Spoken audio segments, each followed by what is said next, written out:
Hi guys, আসসালামু আলাইকুম। কেমন আছেন সবাই? এই তো ব্যস্ততার কারণে এখন আর ভিডিও দিতে পারি না। তো কেমন আছেন সবাই অবশ্যই কমেন্টে করবেন, লিখবেন।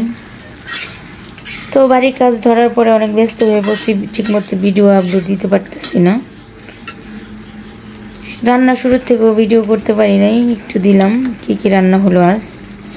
আজকে রান্না করলাম ডাউল, রান্না করলাম টমেটো, আর এদিকে বসিয়ে দিচ্ছি মিষ্টি দুন্দুল।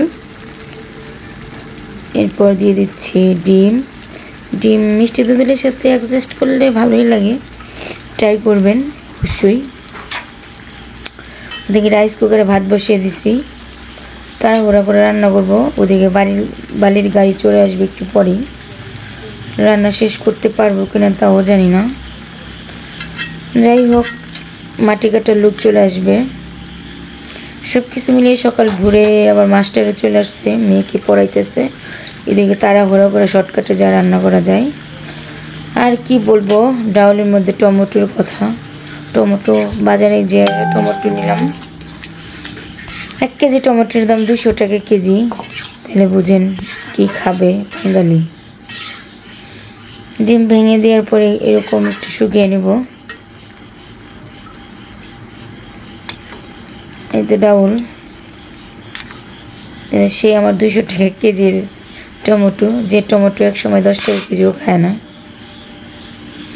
এদিক দিয়ে ভাত হয়ে গেছে প্রায়, ভাত হয়ে গেছে। এদিকে তরকারি ডাউল সব রান্না শেষের দিকে।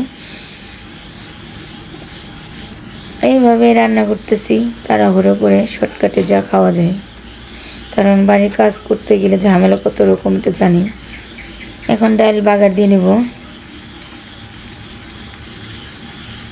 ডাল বাগার দেওয়ার জন্য রসুন, পেঁয়াজ, শুকনো মরিচ একসাথে দিয়ে দিলাম। একটু পর দিয়া ঝামেলা, একসাথে দিয়ে একটু তেল দিয়ে দিব বাগারের জন্য, কারণ অনেক তাড়াহুড়া করে রান্না করতেছি।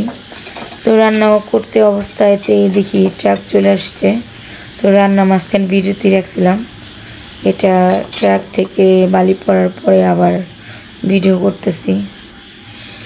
তো সবাই সাপোর্ট করবেন, আমার ইউটিউব চ্যানেলটা সাবস্ক্রাইব করবেন।